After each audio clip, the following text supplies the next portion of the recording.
In the dense forests of northern Alabama, a veteran logger named Marcus Washington was working his usual route through the old-growth timber when his chainsaw hit something that shouldn't have been there. Something buried deep inside the heartwood of a massive oak tree that had been growing for decades. And when he pried open the bark to investigate what had damaged his blade, Marcus discovered a small metal object that would unravel a mystery that had haunted the small town of Cedar Ridge for 27 years, leading him down a path that would expose secrets so dark and shocking that they would destroy families, end careers, and reveal the truth about what really happened to Reverend Samuel Thompson, the beloved black preacher who vanished without a trace on a stormy October night in 1998, leaving behind a congregation, a devoted wife, and questions that no one had been able to answer until now. The morning mist still clung to the forest floor as Marcus adjusted his hard hat and fired up his steel chainsaw, the familiar rumble echoing through the towering pines and ancient oaks that made up this section of the Appalachian foothills. At 52 years old, Marcus had been cutting timber for more than 3 decades, following in the footsteps of his father and grandfather before him, men who had worked these same forests, when the logging industry was the backbone of rural Alabama's economy. His weathered hands gripped the saw with the practiced ease of someone who had felled thousands of trees, each cut precise and calculated, each day bringing him deeper into the wilderness that had become as familiar to him as his own backyard. The contract he was working on that morning was routine enough, clearing a section of mature hardwood for a development company that planned to build luxury cabins for wealthy tourists from Birmingham and Atlanta who wanted to escape to the mountains for weekend getaways. Marcus had mixed feelings about these projects, watching prime forest land disappear under concrete and asphalt. But the pay was good, and steady work was getting harder to find as smaller logging operations were bought out by corporate giants, who used machines instead of skilled craftsmen like himself. He had started his day before dawn, loading his truck with fuel, spare chains, and the thermos of coffee that his wife Ruby always prepared for him, strong and black the way he liked it. The drive to the work site took him through Cedar Ridge, the small town where he had lived his entire life, past the shuttered storefronts on Main Street that told the story of economic decline, past the white clapboard church where his family had worshipped for generations, and past the faded billboard that still advertised the annual Founders' Day festival that hadn't been held in over a decade. Cedar Ridge had never recovered from the events of 1998, though most folks preferred not to talk about that time when fear and suspicion had divided the community along lines that ran deeper than anyone wanted to acknowledge. The disappearance of Reverend Samuel Thompson had shaken the town to its core, not just because he was a respected religious leader, but because of the circumstances surrounding his vanishing and the questions that were never satisfactorily answered by the local authorities. Marcus remembered those days well. Though he had been just 25 at the time, newly married and starting his logging business with a used truck and a borrowed chainsaw. He had known Reverend Thompson, not personally, but by reputation, as everyone in Cedar Ridge did. The man had been a powerful speaker, a charismatic leader who had built the New Hope Baptist Church from a handful of families meeting in a converted garage to a thriving congregation that drew worshippers from 3 counties. But Reverend Thompson had also been something more controversial in a town where the old ways died hard and change came slowly, if at all. He had been an activist, organizing voter registration drives in the black community, speaking out against discrimination in hiring at the local mills, and pushing for integration of the town's recreational facilities long after the civil rights movement had supposedly settled such matters. His sermons were said to blend scripture with social justice in ways that made some people uncomfortable, particularly those who preferred their religion to stay out of politics. The morning he vanished, October 15th, 1998, had been cold and rainy, with the kind of steady downpour that turned dirt roads to mud and kept most sensible people indoors. Reverend Thompson had been scheduled to deliver the keynote address at a regional conference of black ministers in Montgomery, a speech that was expected to focus on economic empowerment and community organizing. He had left Cedar Ridge early that morning, driving his distinctive green Ford pickup truck, the same vehicle he used to visit shut-ins and transport elderly parishioners to Sunday services. The truck was found 3 days later, abandoned on a logging road deep in the national forest, its keys still in the ignition, Reverend Thompson's briefcase and overnight bag still in the cab, but no sign of the man himself. The search that followed involved state police, federal agents, and hundreds of volunteers who combed every inch of the surrounding wilderness. But they found nothing, not a footprint, not a piece of clothing, not a single clue that might explain what had happened to the 43-year-old preacher. The official investigation dragged on for months, with theories ranging from accidental death to foul play. But no arrests were ever made, no charges ever filed, and eventually the case went cold, filed away with other unsolved mysteries that haunted rural law enforcement agencies throughout the South. Reverend Thompson's wife, Dorothy, had maintained her faith that her husband would return, organizing prayer vigils and keeping his memory alive through the church newsletter. But as years turned to decades, even the most optimistic members of the congregation had begun to accept that they would never know what had really happened. Marcus had never been particularly religious, attending services only on major holidays to keep peace with Ruby, who was a devout Methodist. But he had always respected Reverend Thompson's dedication to his community and his willingness to speak truth to power, even when it made enemies. The preacher's disappearance had cast a shadow over Cedar Ridge that never quite lifted, a reminder that even good men could vanish without explanation, leaving behind only questions and heartbreak. Now, 27 years later, as Marcus positioned his chainsaw against the massive oak tree that stood nearly 80 feet tall and measured 4 feet across at its base, he had no idea that he was about to uncover evidence that would finally provide answers to those long-dormant questions. The tree was a beauty, the kind of ancient giant that had probably been growing since before the Civil War, its trunk scarred by decades of storms and its canopy spreading wide enough to shade a small house. He made his first cut, the saw biting deep into the bark and sending wood chips flying in all directions, when suddenly the blade caught on something hard, the motor bogging down with a grinding noise that made Marcus immediately shut off the engine. In his 3 decades of logging, he'd occasionally hit metal objects embedded in trees, usually old fence wire or nails that had been grown over by expanding bark. But this felt different, more substantial, like the saw had struck something, deliberately placed, rather than accidentally trapped. Curious, Marcus set down his chainsaw and pulled out his prying bar, working the steel tool into the cut he had made, peeling back layers of bark and sapwood until he could see what had caused the problem. There, nestled in a hollow that had been sealed over by years of growth, was a small metal container, dark with age and corrosion, but still intact, about the size of a cigarette pack, but thicker and heavier. His heart began to pound as he worked. The container, free from its wooden prison, noting how deliberately it seemed to have been placed, not accidentally trapped, but intentionally hidden, as if someone had wanted to ensure it would never be found, unless the tree was cut down. The metal was pitted with rust, but still solid, with what appeared to be scratched letters on one side that were too faded to read clearly in the dim forest light.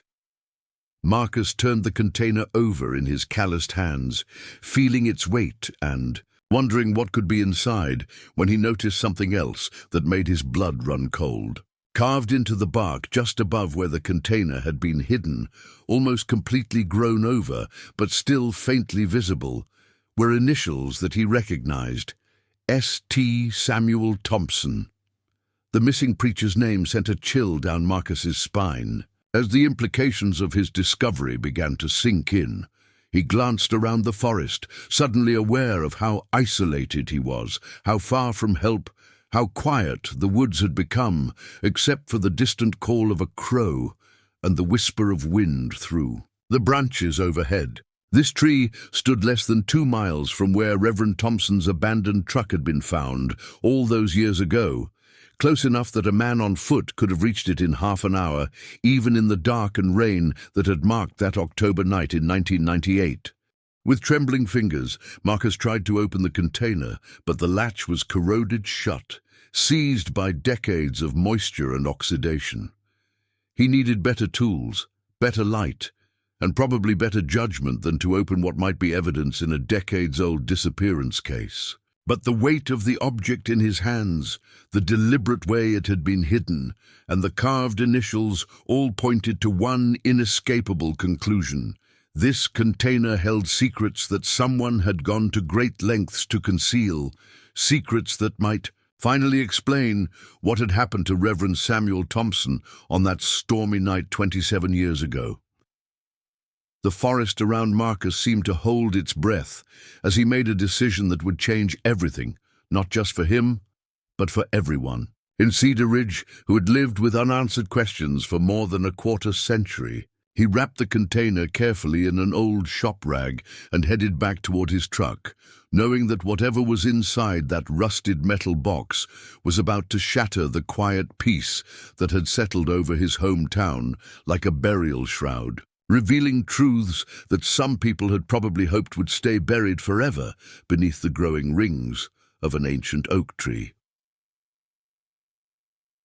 Marcus Washington had always been the kind of man who minded his own business and expected others to do the same, a philosophy that had served him well during 5 decades of life in Cedar Ridge, Alabama, where everyone knew everyone else's affairs, but pretended not to notice the uncomfortable truths that lurked beneath the surface of small-town politeness. Born in 1973 to James and Beatrice Washington, Marcus had grown up in a modest frame house on Elm Street, where the paint peeled in summer and the windows rattled in winter storms, but where love and laughter filled the rooms, despite the family's modest circumstances. His father, James, had worked at the sawmill that once employed half the men in Cedar Ridge, coming home each evening covered in sawdust and smelling of pine resin, his hands permanently stained with the evidence of honest labor. Beatrice had cleaned houses for the wealthy families who lived in the antebellum mansions on the hill overlooking the town, scrubbing floors and washing dishes for women who called her by her first name while she addressed them as Ma'am, a dynamic that young Marcus had noticed even if he hadn't fully understood its implications at the time. The Washington family had attended Bethel AME Church every Sunday, sitting in the same pew where Marcus's grandparents had worshipped before them, listening to sermons that emphasized hard work, personal responsibility, and the promise that earthly struggles would be rewarded in heaven. It was a different theological approach than the one preached by Reverend Thompson at New Hope Baptist, where the message often focused on fighting injustice and demanding equality in this life, rather than waiting for the next one. Marcus had been an average student at Cedar Ridge High School, more interested in working with his hands than sitting in classrooms, spending his afternoons and weekends learning the logging trade from his grandfather Samuel Washington, a man who had started cutting timber with crosscut saws and draft horses before mechanization changed everything. The old man had taught Marcus to read the forest like a book, understanding which trees were ready for harvest and which should be left to grow, how to fell a massive oak without damaging the surrounding timber, and how to work safely in an industry where a moment's inattention could cost a man his life or his limbs. After graduating in 1991, Marcus had briefly considered leaving Cedar Ridge for opportunities in Birmingham or Atlanta, cities where a young black man might have more chances to advance beyond the limited options available in rural Alabama. But his grandfather's health was failing, and the family logging business needed someone to carry it forward. So Marcus had stayed home, married his high school sweetheart Ruby Johnson in 1995, and settled into the rhythm of small-town life that had sustained his family for generations. Ruby brought her own strengths to their partnership, working as a secretary at the county courthouse while managing their household finances with the precision of a certified accountant. She had grown up attending Friendship Methodist Church, where her grandmother had been the piano player for 40 years, and she possessed the kind of quiet faith that didn't need to announce itself, but provided steady comfort during difficult times. Their marriage had been blessed with 2 children, James Jr. and Beatrice, now grown and living in different states, pursuing careers that required college degrees and city opportunities that Cedar Ridge simply couldn't provide. The Washington house on Elm Street had been in the family since Marcus's great-grandfather had built it in 1952, using lumber from trees he had cut himself and working evenings and weekends to create a home that could shelter his descendants for generations to come. Marcus had modernized the plumbing and electrical systems over the years, added central air conditioning when he could afford it, and maintained the structure with the same care his ancestors had shown, understanding that this modest building represented stability and continuity in a world where both were increasingly rare. His logging operation had started small, with a used truck and borrowed equipment, taking on jobs that the larger companies considered too small or too difficult to bother with. Marcus had built his reputation on reliability and craftsmanship, arriving on time, completing projects as promised, and leaving work sites cleaner than he had found them. Word of mouth in a small community like Cedar Ridge was everything, and satisfied customers had recommended him to others, gradually expanding his client base to include landowners throughout 3 counties. The work was physically demanding and potentially dangerous, requiring constant attention to weather conditions, equipment maintenance, and safety protocols that could mean the difference between going home healthy or not going home at all. Marcus had seen too many loggers injured or killed by falling trees, equipment failures, or simple carelessness, accidents that left families devastated and communities poorer for the loss of skilled workers who couldn't easily be replaced. Despite the risks, Marcus genuinely loved his profession, finding satisfaction in the combination of physical labor and technical skill required to harvest timber efficiently while protecting the forest ecosystem for future generations. He took pride in his ability to fell a tree within inches of where he intended it to land, to operate heavy machinery with precision and care, and to work in harmony with the natural world rather than simply exploiting it for immediate profit. The forests of northern Alabama had been his classroom, his workplace, and his sanctuary for more than 30 years, teaching him to recognize the subtle signs that indicated changing weather, the health of individual trees, and the presence of wildlife that shared the woodland environment. He could identify dozens of tree species by their bark alone, predict which way a damaged tree would fall, and navigate through dense timber without getting lost. Skills that had been passed down through generations of men who had made their living from the land. On weekends and holidays, Marcus often brought his grandchildren to the woods, teaching them the same lessons his grandfather had taught him, hoping to instill in them an appreciation for nature and the value of honest work, even if their futures would likely take them far from the logging roads and timber stands that had shaped their family's history. He showed them how to identify edible plants, how to move quietly through the forest without disturbing wildlife, and how to read the stories written in tree rings and animal tracks, knowledge that connected them to their heritage and to the land that had sustained their ancestors. Ruby often worried about the dangers inherent in Marcus's profession, especially as he entered his 50s and his reflexes began to slow slightly. But she also understood that logging was more than just a job for her husband. It was a calling that connected him to his family's past and provided him with a sense of purpose that desk work or retail employment could never match. She had learned to trust his judgment and experience, knowing that his caution and skill had kept him safe through decades of potentially hazardous work. The couple had weathered various challenges over their 28 years of marriage, from economic downturns that reduced demand for timber to health scares that reminded them of their mortality. But they had faced each obstacle together, drawing strength from their faith, their community, and their commitment to each other. Their children's departure for college and careers in distant cities had left the house quieter, but had also given Marcus and Ruby the opportunity to rediscover each other as partners rather than just parents. Cedar Ridge itself had changed dramatically. During Marcus's lifetime, losing population as young people left for opportunities elsewhere, watching local businesses close as commerce shifted to larger towns with shopping centers and chain restaurants. The sawmill, where his father had worked for 30 years, had closed in 2003, putting 200 men out of work and removing the economic foundation that had supported the community for generations.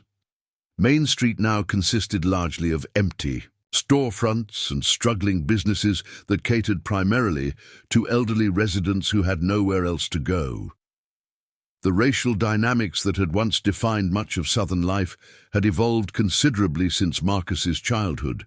Those subtle prejudices and unspoken barriers still influenced social interactions in ways that outsiders might not immediately recognize. Progress had been slow and sometimes painful, marked by small victories and occasional setbacks, but the overt hostility and systematic discrimination that had characterized earlier eras had largely given way to a more complex set of relationships. Based on individual personalities rather than racial categories, Marcus had built friendships with white loggers, contractors and landowners over the years, relationships based on mutual respect and shared professional interests. Though he remained aware that his success depended partly on his reputation for being reliable, non-threatening, and politically neutral in a region where history had taught black men to be careful about challenging established power structures. He had learned to navigate the delicate balance between asserting his rights and avoiding confrontations that could damage his business or his family's standing in the community. The discovery of the metal container in the oak tree represented a potential disruption to the careful equilibrium Marcus had maintained throughout his adult life, forcing him to confront questions about justice, loyalty, and responsibility that he had hoped never to face. As he drove his truck back toward Cedar Ridge, with the mysterious object wrapped in a shop rag on the seat beside him, Marcus found himself remembering the atmosphere of fear and suspicion that had gripped the town following Reverend Thompson's disappearance, when rumors and accusations had divided neighbors and friends along lines that some people had thought were permanently healed. The weight of the container seemed to increase with each mile, as if the secrets it might contain were already beginning to exert their influence on his previously uncomplicated existence,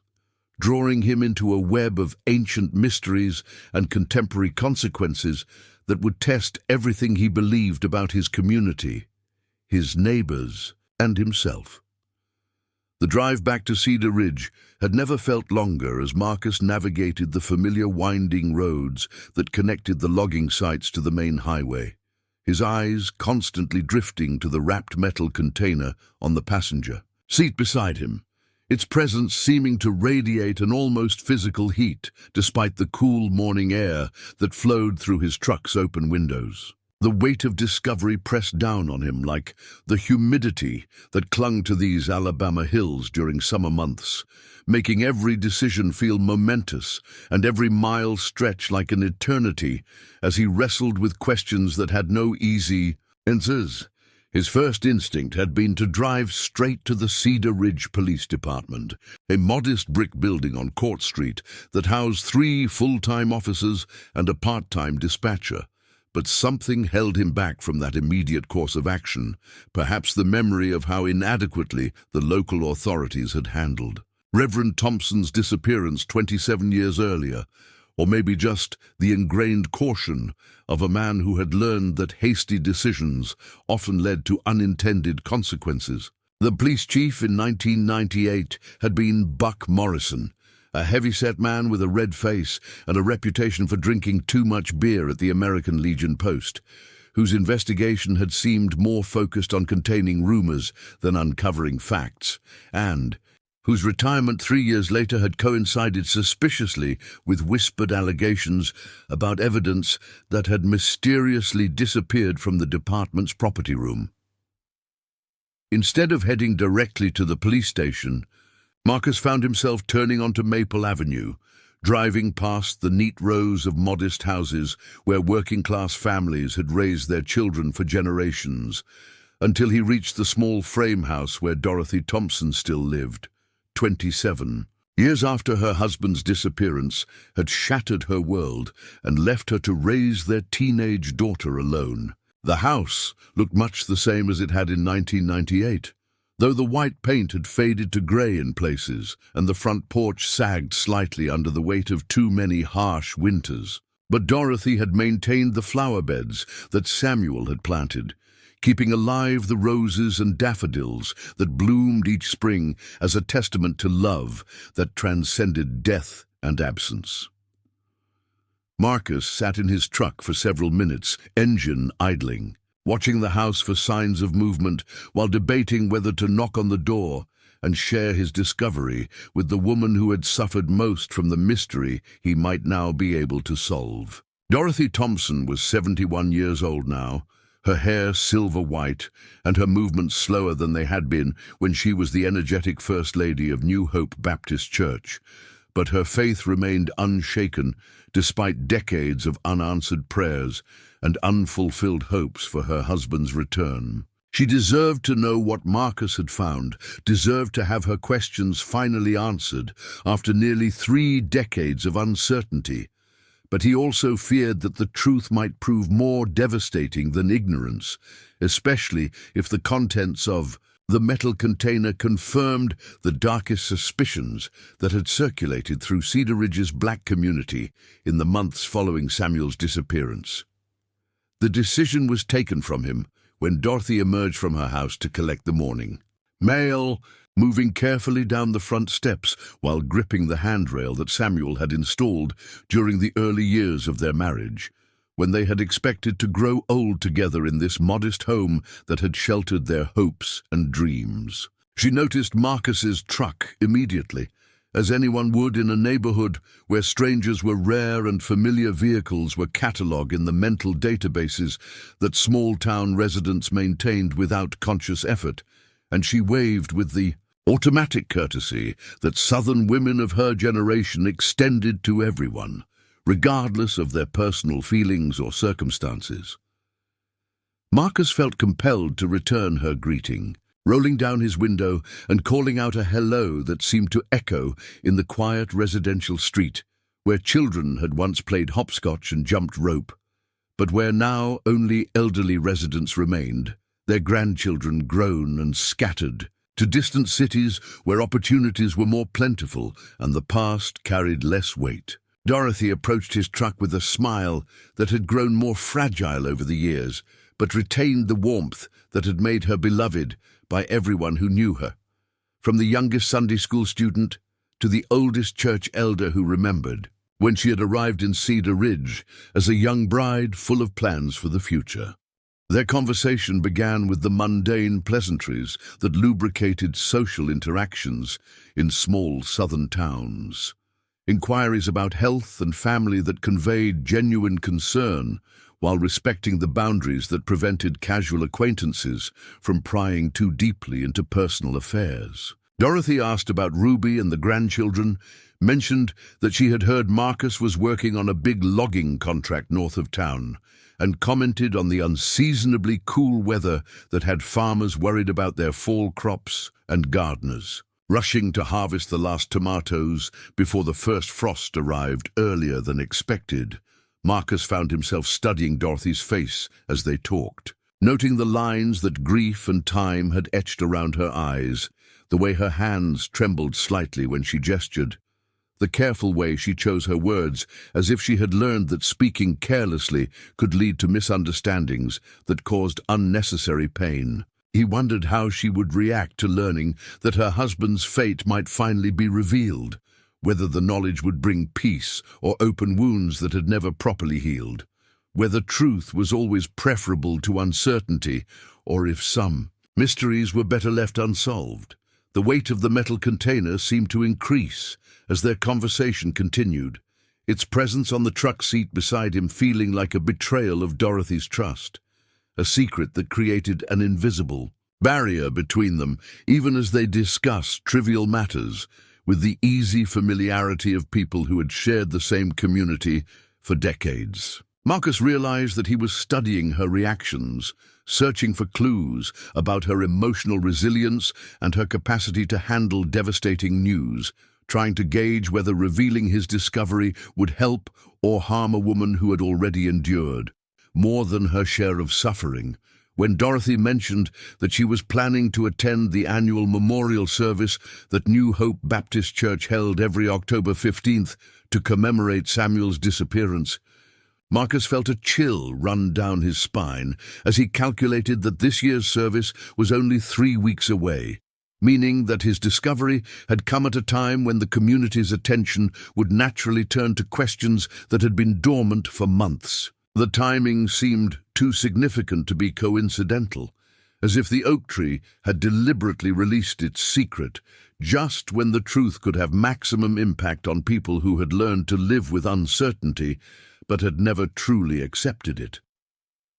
Their conversation was interrupted by the arrival of Dorothy's next-door neighbor, Mrs. Evelyn Price, a retired schoolteacher who had appointed herself as the unofficial guardian of elderly residents throughout the neighborhood, checking on their welfare and ensuring that they had transportation to medical appointments and grocery stores. Mrs. Price was a formidable woman in her mid-70s who had taught third grade for 42 years before retiring,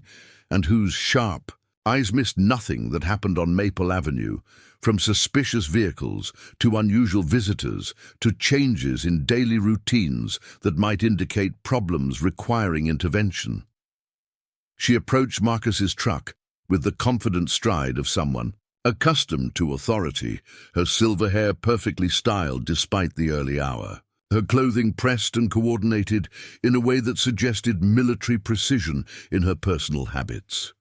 Mrs. Price had been one of the most vocal critics of the police investigation into Samuel Thompson's disappearance, organizing petition drives and attending city council meetings to demand answers that never came, and her memory for details was legendary among residents who had learned to consult her when they needed to recall specific dates or events from Cedar Ridge's recent history. The three-way conversation that developed between Marcus, Dorothy, and Mrs. Price gradually shifted from pleasantries to more substantial topics as the older women began sharing memories of Samuel Thompson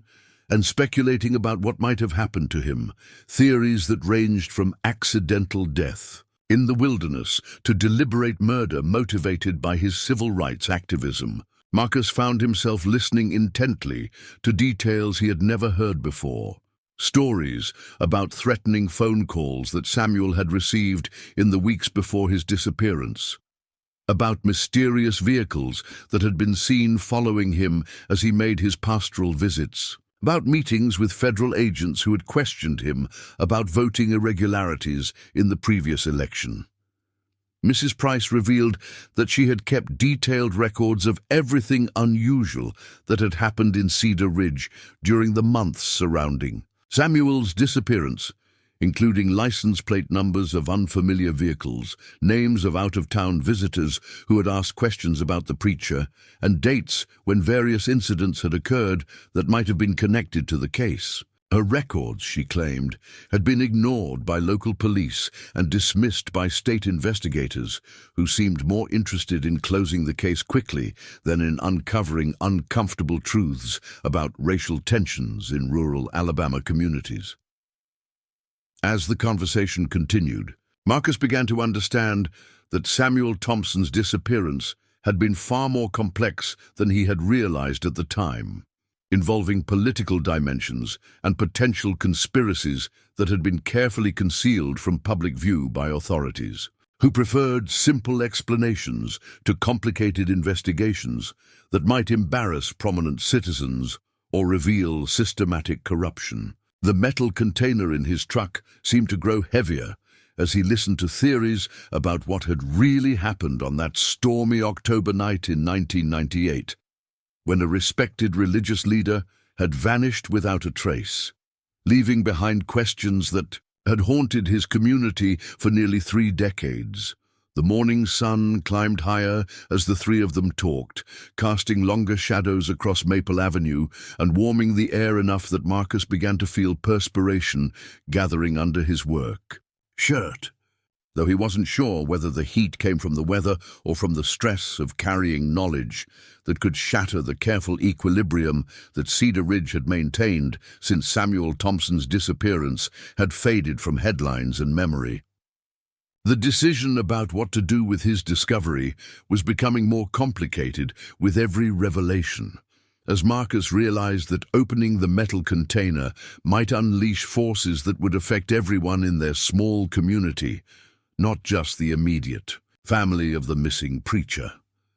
The conversation on Maple Avenue came to an abrupt end when Mrs. Price glanced at her watch and announced that she had a doctor's appointment in Huntsville, but not before she had extracted a promise from Marcus to stop by her house later that afternoon to look at the records she had compiled about Samuel Thompson's disappearance,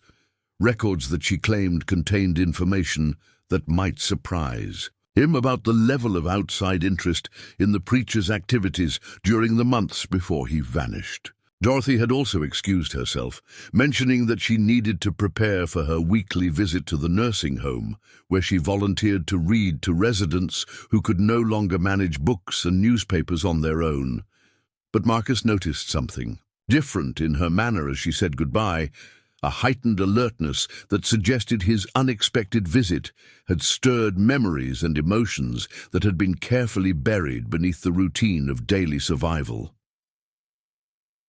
As Marcus drove away from Maple Avenue, the metal container seemed to pulse with malevolent energy beside him, its corroded surface reflecting the morning sunlight in ways that hurt his eyes and made concentration difficult as he navigated the familiar streets of Cedar Ridge.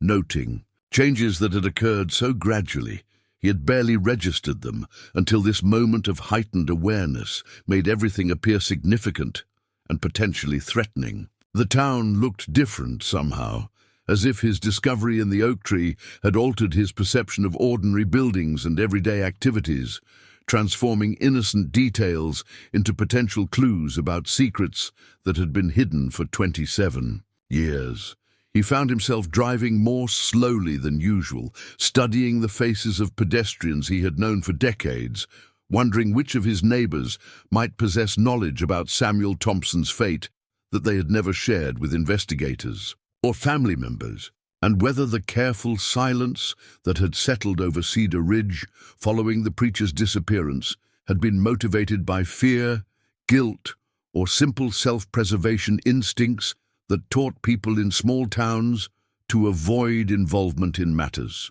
that could bring unwanted attention from outside authorities. The possibility that someone he trusted, someone he considered a friend, might have been complicit in whatever had happened to Samuel Thompson created a paranoid atmosphere in Marcus's mind that made every interaction feel loaded with hidden meaning. His route took him past the New Hope Baptist Church that Samuel Thompson had built from a small congregation meeting in a converted garage into a thriving spiritual community that drew worshippers from throughout the region, attracted by the preacher's powerful sermons, and his commitment to social justice issues that other religious leaders preferred to ignore or address only in vague, non-threatening terms. The church building itself was modest, a brick structure with white columns and a simple steeple that had been constructed in the early 1990s when the congregation had finally saved enough money to build their own sanctuary. But Marcus had heard that the real heart of Samuel's ministry had been the community programs he had established, from literacy classes for adults who had been denied proper education to voter registration drives that had dramatically increased black political participation in local elections. The sight of the church triggered memories that Marcus had not consciously accessed for years. Recollections of the tension that had gripped Cedar Ridge during the months following Samuel's disappearance, when his congregation had demanded answers that local authorities seemed unable or unwilling to provide,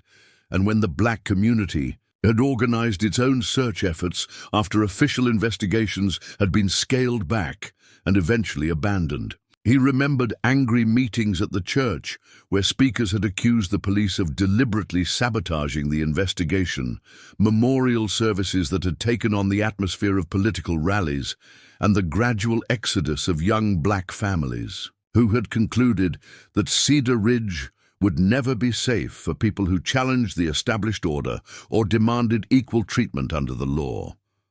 Marcus parked his truck in the empty lot beside the church, noting that the building showed signs of the financial struggles that had plagued the congregation since losing their charismatic leader. Paint peeling from window frames, weeds growing through cracks in the sidewalk, and a general air of neglect that suggested the current pastor lacked either the resources or the energy to maintain the facility that had once been Samuel Thompson's pride and joy. The contrast between the church's current condition and the vital institution he remembered from his youth was stark enough to make Marcus wonder whether Samuel's disappearance had been intended not just to silence one man, but to destroy the entire movement he had represented, effectively ending the push for civil rights and social justice that had threatened to upset the comfortable arrangements that had governed Cedar Ridge for generations. The metal container felt heavier as Marcus sat in the church parking lot, its weight seeming to increase proportionally with his growing understanding of the stakes involved in whatever conspiracy had claimed Samuel Thompson's life. Assuming that the preacher was indeed dead and had not simply chosen to disappear voluntarily, though the latter explanation had never seemed plausible to anyone who knew Samuel's deep commitment to his family and his congregation. The possibility that the container held evidence of murder, carefully hidden for nearly 3 decades until a logging operation had accidentally disturbed its resting place, created a moral burden that Marcus was not sure he was prepared to carry, especially if that evidence implicated people who were still alive and might be willing to kill again to protect their secrets. His contemplation was interrupted by the arrival of another vehicle, a late-model sedan that pulled into the parking lot and stopped near the church entrance, its driver emerging with the purposeful movements of someone who had come to this place with specific intentions rather than casual curiosity. Marcus recognized the man as Deacon Robert Hayes, one of the few members of Samuel's original congregation who had remained in Cedar Ridge after the preacher's disappearance, serving as an unofficial caretaker for the church building and maintaining some semblance of continuity with the institution's more vibrant past, though his efforts had been hampered by declining membership and financial resources that could barely cover basic utilities and maintenance. Deacon Hayes was in his early 70s now, his hair completely white and his movements slower than they had been when he was one of Samuel's most trusted advisors, but his eyes remained sharp and alert, the eyes of a man who had witnessed events that he had never been able to discuss openly, but had never forgotten, events that had shaped his understanding of power and corruption in ways that younger generations could barely comprehend. He approached Marcus's truck with a mixture of curiosity and wariness, clearly wondering what had brought a logger to the church parking lot on a Wednesday morning when no services were scheduled and no meetings were planned. Their conversation began cautiously, with the formal politeness that characterized interactions between black men of different generations in the South, each testing the other's intentions and allegiances before revealing anything that might be used against them later. A caution, born from decades of experience with white authorities who had used divide-and-conquer tactics to prevent unified resistance to discrimination and injustice. Marcus found himself reluctant to mention his discovery immediately, sensing that Deacon Hayes possessed knowledge that might be relevant, but would only be shared with someone who had proven trustworthy and discreet. As they talked, Marcus learned that Deacon Hayes had been one of the last people to see Samuel Thompson alive, having met with the preacher on the afternoon before his disappearance to discuss concerns about threats that Samuel had been receiving.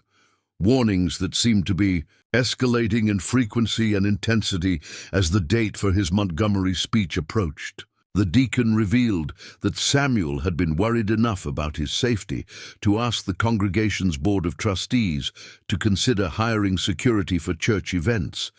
though they had ultimately decided that such precautions might create more problems than they solved by suggesting that the black community was preparing for violence rather than simply defending itself against attacks.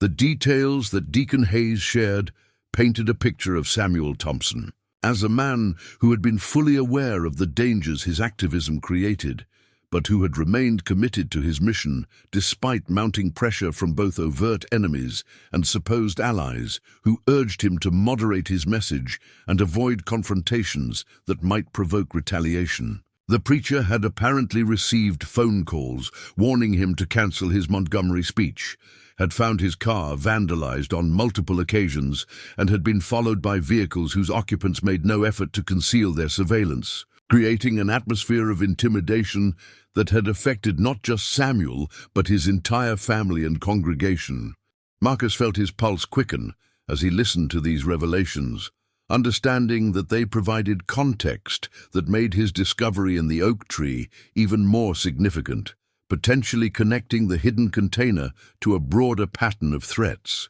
and violence that had culminated in Samuel's disappearance and possible murder. The weight of responsibility seemed to shift from his shoulders to his chest, making breathing difficult as he contemplated the implications of possessing evidence that might finally solve a crime that had torn his community apart and destroyed lives that could never be fully restored. The conversation took an even more disturbing turn when Deacon Hayes mentioned that he had always suspected Samuel's disappearance was connected to information the preacher had discovered about corruption in local government, specifically irregularities in election procedures and misuse of federal funds that had been designated for community development projects, but had apparently been diverted to private accounts controlled by prominent white citizens. Samuel had been gathering documentation to support allegations that he planned to present to federal investigators, evidence that might have exposed a network of corruption involving elected officials, business leaders, and law enforcement personnel, who had been skimming money intended to improve conditions in poor neighborhoods throughout the county. Marcus realized that the metal container in his truck might hold the very documents that Samuel had been preparing to reveal, evidence that would be explosive even today, given that many of the people implicated in the alleged corruption were still alive and still wielding influence in regional politics and business circles, their reputations and freedom dependent on ensuring that certain secrets remained buried forever. The thought that he might be carrying proof of crimes that extended far beyond a single murder made Marcus's hands tremble as he gripped his steering wheel, knowing that his next decision could endanger not just himself, but everyone he cared about, including Ruby and their grandchildren, who had no idea that their peaceful lives might soon be shattered by revelations from a past that refused to stay dead. The weight of Deacon Hayes's revelations pressed down on Marcus, like the oppressive humidity that preceded summer thunderstorms in Alabama, making every breath feel labored as he sat in his truck outside New Hope Baptist Church,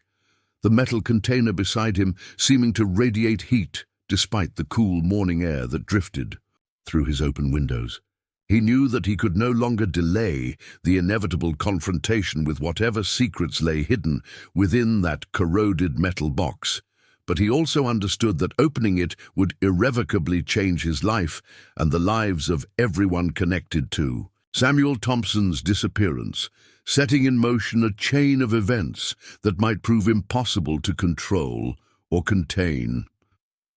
After exchanging phone numbers with Deacon Hayes and promising to stay in touch about developments in the case, Marcus drove to his workshop, a converted barn on the outskirts of Cedar Ridge, where he maintained his logging equipment and stored the tools that were essential to his trade, everything from chainsaw repair parts to hydraulic jacks that could lift massive tree trunks with mechanical precision that still amazed him, despite decades of experience with heavy machinery. The workshop had always been his sanctuary, a place where he could work with his hands on problems that had clear solutions, where broken equipment could be repaired and dull blades could be sharpened, where the complexities of human relationships gave way to the straightforward logic of mechanical systems that functioned according to predictable laws of physics and engineering. The familiar smell of motor oil and sawdust provided some comfort as Marcus pulled his truck into the gravel lot beside the workshop, but even these reassuring scents could not calm the anxiety that churned in his stomach like battery acid, eating away at his usual confidence and making simple decisions feel monumentally important. He sat for several minutes with the engine running, staring at the building where he had spent countless hours over the years, maintaining equipment and planning logging operations, never imagining that it would become the place where he would finally confront evidence that might solve one of Cedar Ridge's most enduring mysteries.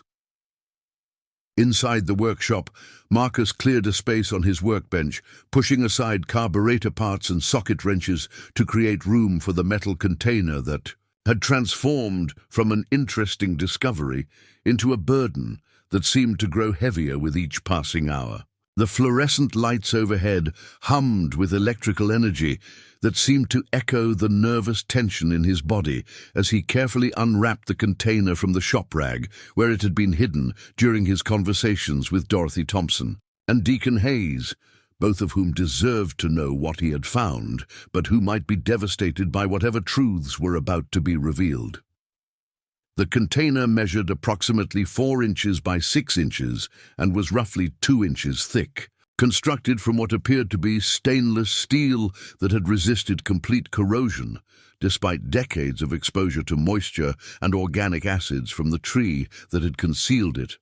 though the surface was pitted with rust stains and discoloration that testified to its long imprisonment within the oak's expanding heartwood. The latching mechanism was corroded but still functional, requiring only a small amount of penetrating oil and careful manipulation with needle nose pliers to release the catch that had kept the container sealed for 27 years. Marcus's hands trembled as he worked to open the latch, his mind racing with possibilities about what he might find inside,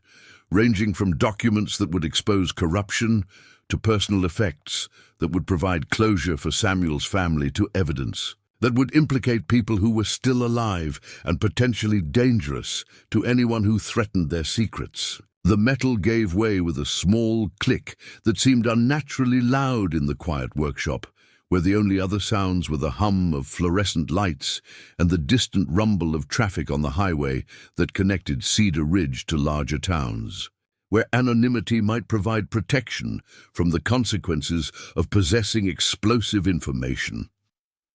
The lid opened to reveal contents that had been carefully wrapped in plastic bags, multiple layers of protection that had kept moisture and insects from destroying whatever Samuel Thompson had considered important enough to hide in a location where it might never be discovered, unless someone had known exactly where to look, or had accidentally stumbled upon it during logging operations that brought chainsaws into contact with trees that held secrets within their wooden hearts. Marcus could see documents through the clear plastic, handwritten notes and typed pages that appeared to be official reports or correspondence, along with what looked like photographs and possibly audio cassette tapes that might contain recorded conversations or testimonials from people who had witnessed events that powerful individuals had wanted to keep hidden.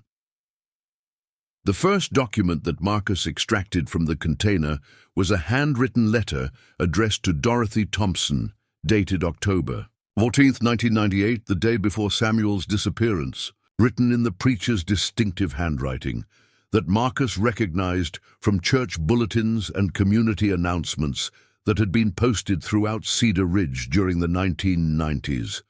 The letter began with expressions of love for Dorothy and their daughter, assurances that whatever happened, Samuel's family should remember that he had acted according to his conscience and his faith, guided by principles that demanded he speak truth to power, even when that truth carried personal risks that might destroy everything he had worked to build.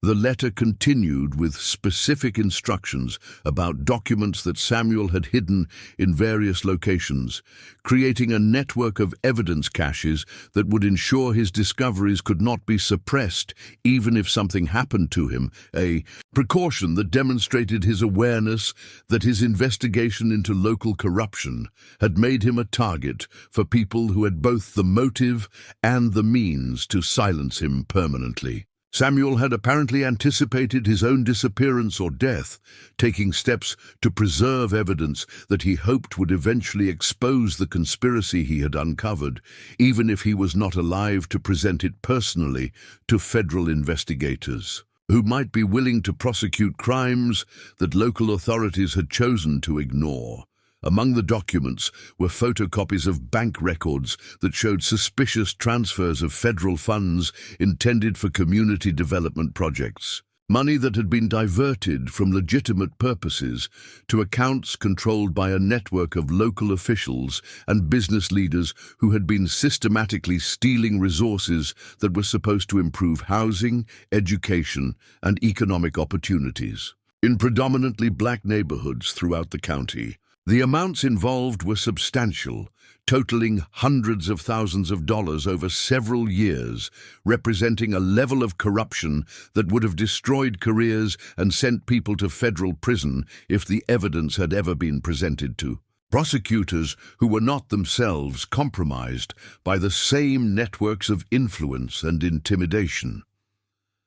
The financial records were accompanied by photographs that appeared to have been taken covertly, showing meetings between various individuals in locations that suggested they were conducting business they did not want to become public knowledge, including what appeared to be cash transactions and document exchanges that took place in parking lots, abandoned buildings, and other venues, where surveillance would be difficult and witnesses would be unlikely. Marcus recognized several faces in the photographs, local politicians and business leaders who were still active in Cedar Ridge's civic life, people who had built reputations as pillars of the community while apparently engaging in criminal activities that had robbed poor families of resources they desperately needed. More disturbing were the audio cassette tapes, 3 of them labeled with dates and initials that suggested Samuel had recorded conversations with people who had provided information about the corruption network,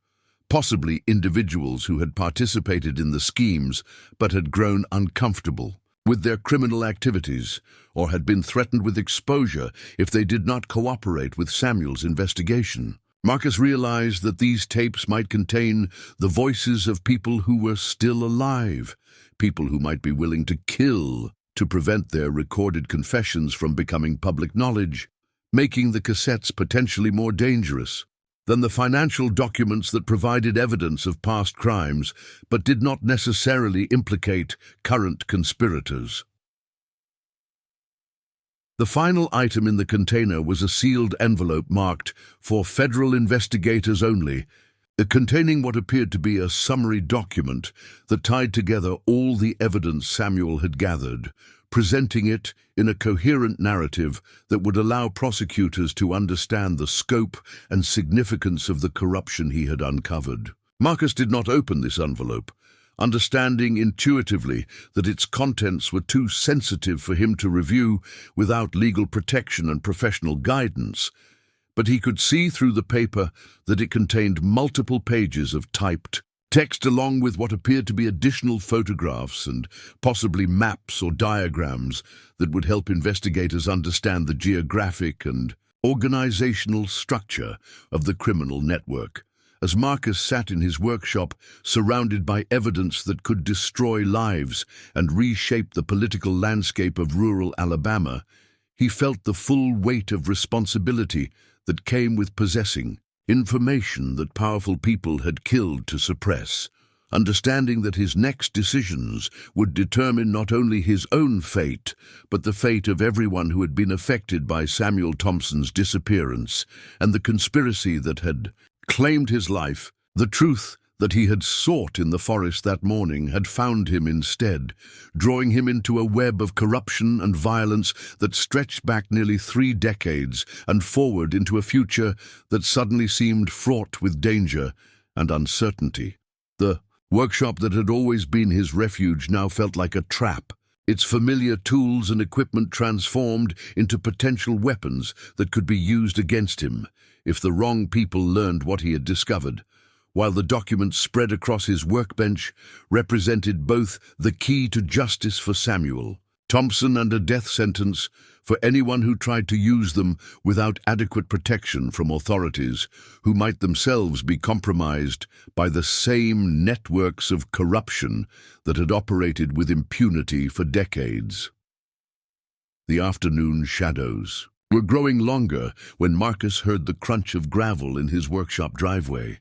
The sound of an approaching vehicle that sent adrenaline surging through his veins. As he quickly gathered the documents from his workbench and shoved them back into the metal container, his hands moving with practiced efficiency despite the tremor of fear that made fine motor control difficult. Through the workshop's dusty windows, he could see a white pickup truck that he didn't immediately recognize, though something about the deliberate way it had turned into his driveway suggested that this was not a casual visit from a neighbor or a potential customer seeking logging services, but rather someone who had come with specific intentions that might not align with Marcus's well-being or continued safety. The driver who emerged from the truck was a man Marcus knew by sight but had never spoken to personally, Tommy Brennan, who owned a small construction company that specialized in residential additions and commercial renovations, work that occasionally brought him into contact with logging operations when trees needed to be cleared for building projects. Brennan was in his mid-50s, with the weathered complexion of someone who had spent decades working outdoors, but his eyes held an alertness that seemed inconsistent with a routine business call, scanning the workshop and surrounding area. With the systematic attention of someone who had been trained to assess threats and identify escape routes, military or law enforcement training that Marcus had not known the man possessed. Their initial conversation followed the familiar patterns of small-town politeness, inquiries about family and work that served as verbal reconnaissance, while both men evaluated each other's intentions and state of mind.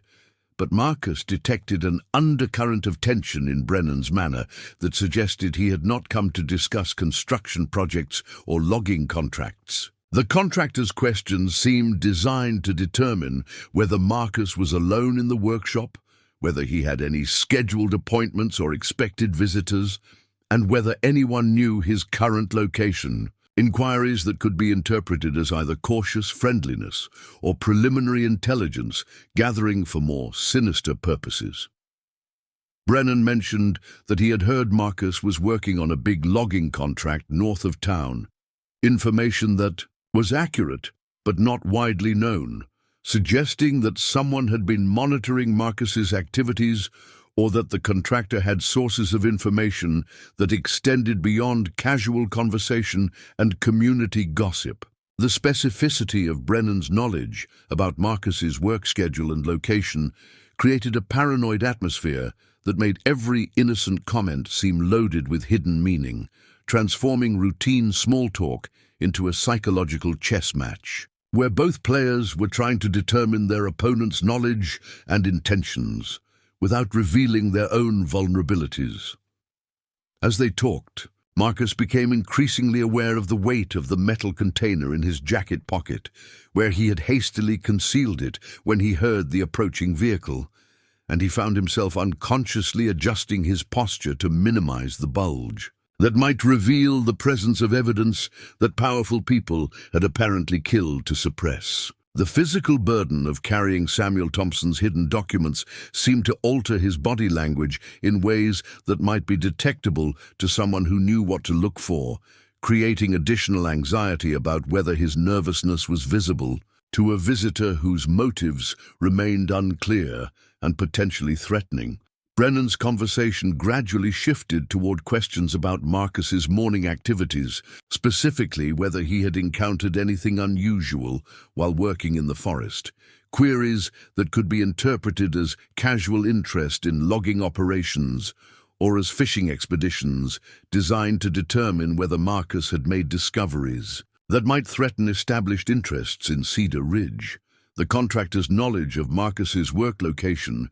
was specific enough to be alarming, including details about the particular section of timber he had been cutting and the approximate time he had been working there, information that suggested either coincidental awareness or deliberate surveillance that had been ongoing for days or weeks. The possibility that he was being watched created a cascade of paranoid thoughts as Marcus realized that his discovery of the metal container might not have been the random accident he had initially assumed,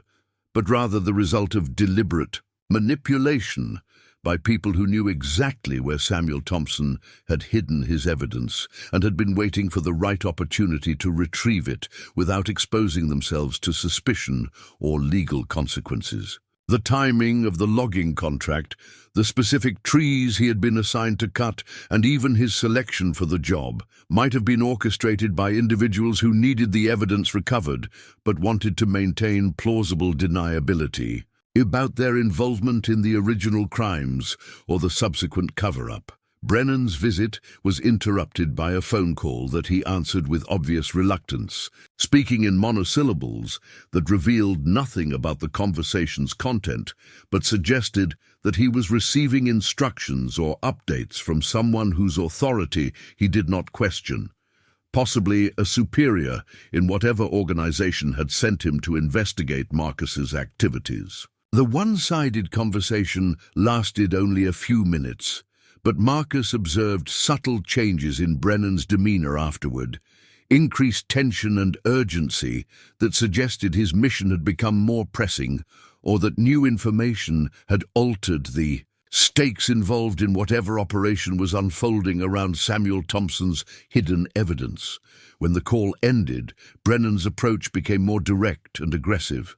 abandoning the pretense of casual conversation in favor of specific questions about Marcus's morning discoveries, asking whether he had found anything unusual in the trees he had been cutting and whether he had shared any discoveries with other people who might be interested in historical artifacts or documents that had been lost in the forest over the years. The shift in tone was subtle but unmistakable, transforming a seemingly friendly visit into an interrogation that made Marcus acutely aware that his safety might depend on providing answers that satisfied his questioner without revealing information that could be used against him. Marcus found himself walking a verbal tightrope, acknowledging that he had indeed found something interesting while minimizing its apparent significance and avoiding any mention of the document's connection to Samuel Thompson or the corruption network they exposed.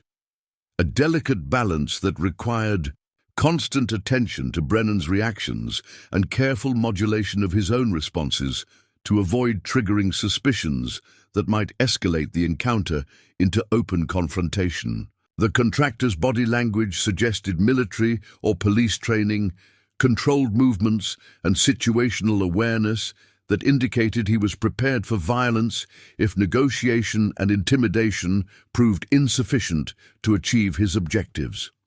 The conversation was further complicated by the arrival of another vehicle. This one, a dark sedan with tinted windows that pulled into the workshop driveway and parked behind Brennan's truck,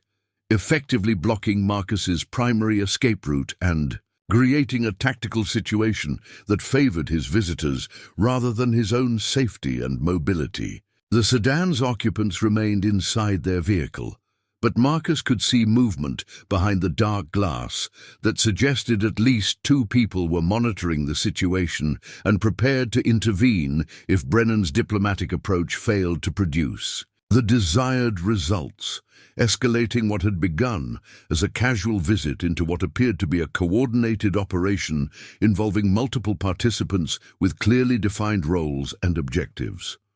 Brennan seemed unsurprised by the sedan's arrival, suggesting that its appearance had been planned and coordinated rather than coincidental, and his demeanor became more confident and assertive as he realized that Marcus was now outnumbered and effectively trapped in his own workshop, surrounded by people whose intentions remained unclear but whose methods suggested familiarity with intimidation and coercion. The contractor's questions became more specific and insistent, demanding to know whether Marcus had found any documents or recordings that might be related to historical events in Cedar Ridge, particularly incidents from the 1990s that some people preferred to keep in the past where they belonged.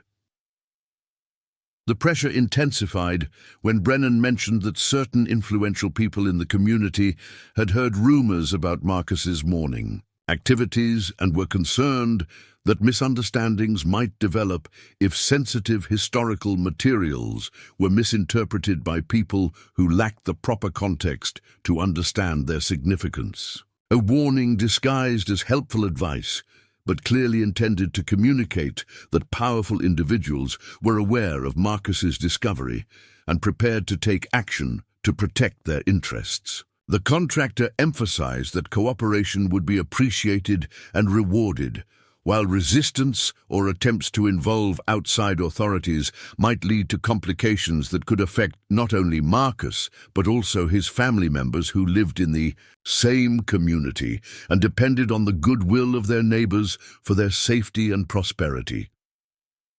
Marcus realized that he was facing the same choice that had confronted Samuel Thompson 27 years earlier,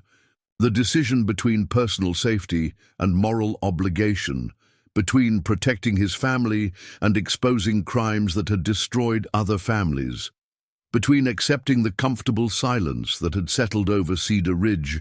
and risking everything to ensure that justice was finally served. The weight of the metal container in his pocket seemed to increase with each passing moment, its contents representing both the key to Samuel's vindication and a potential death sentence for anyone who attempted to use the evidence without adequate protection from authorities who might themselves be compromised by the same networks of corruption and intimidation.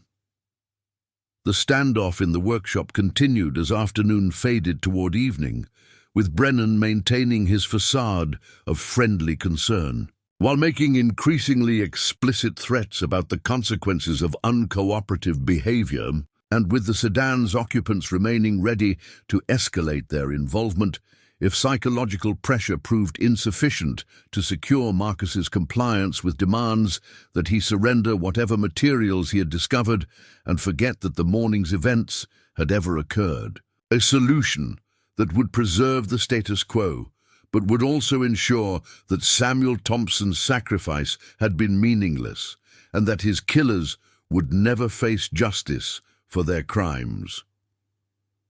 The tension in Marcus's workshop reached a breaking point when Brennan abandoned all pretense of friendly conversation and stepped closer to the workbench where Marcus stood, his movements deliberate and threatening as he gestured toward the metal container that was now visible in Marcus's jacket pocket, its outline clearly detectable despite his attempts to conceal it from view. The contractor's voice dropped to a whisper that somehow seemed more menacing than shouting would have been, explaining in precise detail what would happen to Marcus and his family if he refused to cooperate with people who had spent decades protecting their interests and eliminating threats to their carefully constructed version of Cedar Ridge's history. Brennan described accidents that could befall logging operations, equipment failures that might prove fatal to operators who worked alone in remote locations, and house fires that could consume entire families while they slept,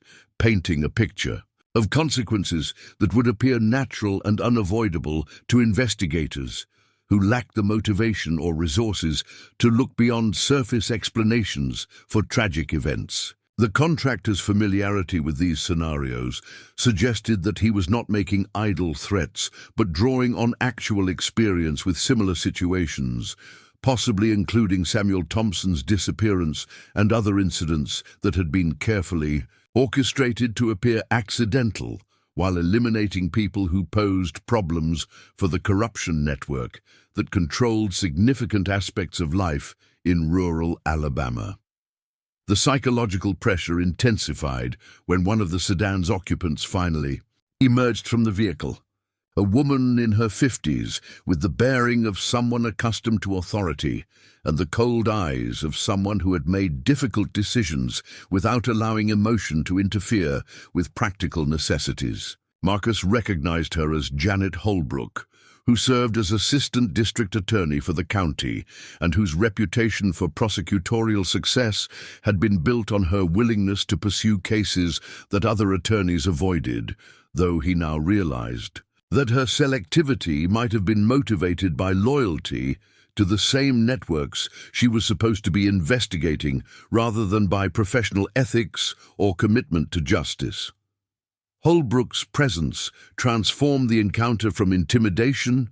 to official coercion, as she explained that Marcus was potentially in possession of stolen property that had been taken from a crime scene, evidence that should have been turned over to proper authorities decades earlier, rather than hidden in locations where it might be discovered by civilians who lacked the training and clearance necessary to handle sensitive materials safely. Her legal arguments were sophisticated and persuasive, creating the impression that Marcus's cooperation was not just advisable, but legally required, while her presence provided cover for whatever actions Brennan and his associates might need to take to secure the evidence and eliminate potential witnesses. The assistant district attorney explained that the documents Marcus had found were part of an ongoing federal investigation into historical corruption allegations, sensitive materials that could compromise active cases and endanger confidential informants who had risked their lives to provide information about criminal networks that extended far beyond Cedar Ridge into state and federal agencies, where exposure could have national security implications. Her explanation was detailed enough to be convincing, while remaining vague about specifics that might allow Marcus to verify her claims independently,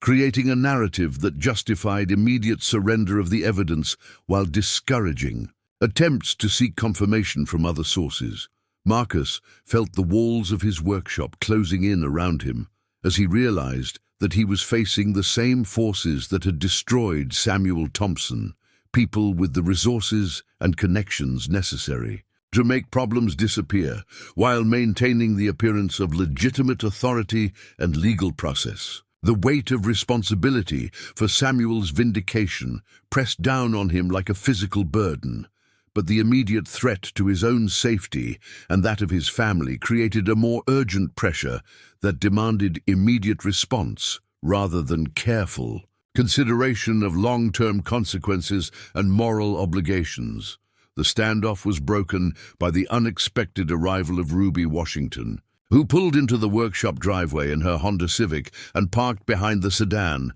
effectively trapping Holbrook's vehicle and creating a tactical situation that favored neither side, but introduced new variables that neither the prosecutor nor her associates had anticipated or prepared for in their operational planning. Ruby emerged from her car with the determined stride of a woman who had spent 47 years managing household crises and family emergencies.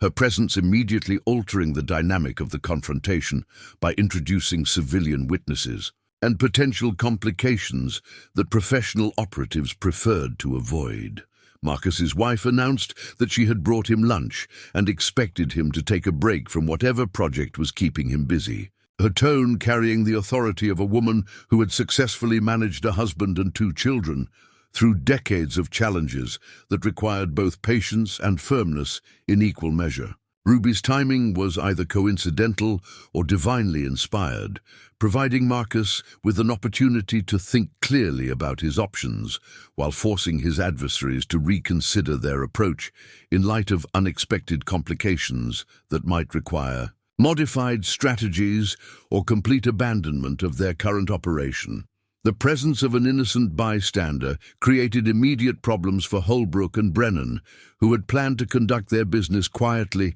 and efficiently without leaving. Witnesses who might later provide testimony about events that were supposed to remain secret. But Ruby's arrival meant that any violence or overt coercion would require additional actions to maintain operational security and preserve the conspiracy that had protected the corruption network for nearly 3 decades. The Assistant District Attorney's legal training made her particularly aware of the complications that civilian witnesses could create,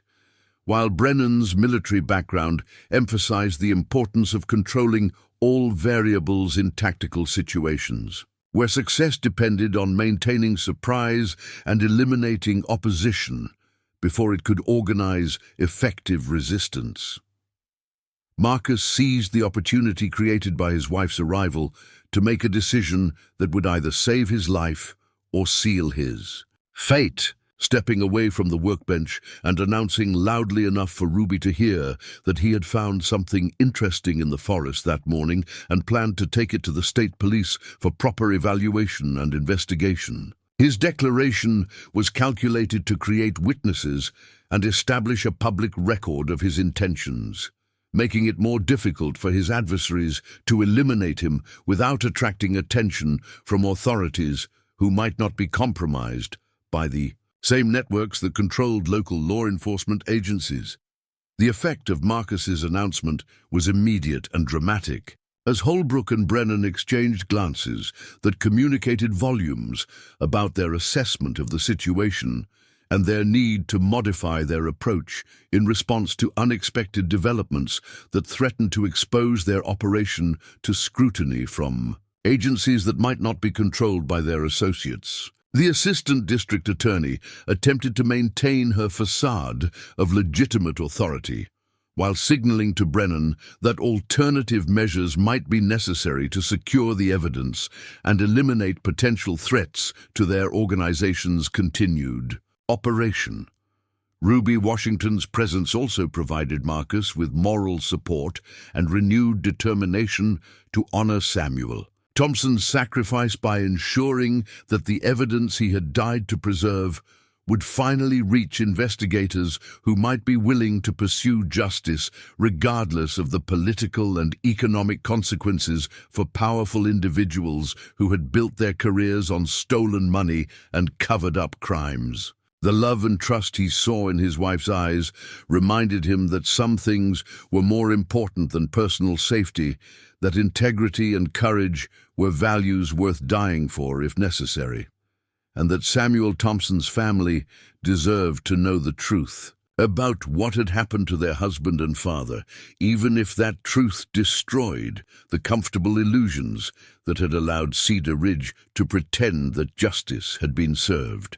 The confrontation in the workshop ended when Holbrook made a strategic withdrawal, recognizing that the presence of civilian witnesses and Marcus's public declaration of his intentions had transformed a simple evidence recovery operation into a potential public relations disaster that could expose the entire conspiracy to media attention and federal investigation. She signaled to Brennan and the sedan's remaining occupants that they were abandoning their current approach in favor of alternative strategies that might prove more effective in securing their objectives without creating additional complications or attracting unwanted attention from law enforcement agencies that were not controlled by their network of influence and corruption. As the vehicles departed from his workshop driveway, Marcus felt a mixture of relief and dread, understanding that he had won a tactical victory while potentially escalating a conflict that could have far-reaching consequences for everyone involved in the struggle over Samuel Thompson's hidden evidence. The metal container in his pocket felt heavier than ever, its contents representing both vindication for a murdered preacher and a death sentence for anyone who attempted to use the evidence without adequate protection from authorities, who might themselves be targets of the conspiracy that had operated with impunity for nearly 3 decades. Ruby's questions about the strange visitors and Marcus's obvious distress led to a conversation that changed both their lives forever, as he revealed the discovery that had transformed a routine logging operation into a confrontation with forces that had shaped Cedar Ridge's history in ways that most residents had never imagined or acknowledged. Together, they made the decision to drive immediately to the Alabama Bureau of Investigation headquarters in Montgomery, where federal agents who specialized in cold cases and corruption investigations might be willing to provide protection while pursuing justice for Samuel Thompson and his family, finally bringing to light the truth that had been buried beneath decades of silence and fear. The evidence that Marcus Washington discovered in that ancient oak tree would eventually lead to arrests, trials, and convictions that destroyed the corruption network that had controlled Cedar Ridge for generations. But the personal cost of his courage would be measured in years of legal proceedings, death threats, and the knowledge that speaking truth to power always comes with consequences that extend far beyond the individuals who choose to stand up for justice. Samuel Thompson's vindication came at a price that his family and community are still paying today, but his sacrifice was not in vain, proving that even the most powerful conspiracies cannot suppress the truth forever when ordinary people find the courage to do what is right, regardless of the personal cost. What do you think about Marcus's decision to risk everything for justice? Would you have made the same choice in his situation? Let us know in the comments below, and don't forget to subscribe for more incredible true stories that prove that truth always finds a way to surface, no matter how deeply it's been buried or how many people have tried to keep it hidden.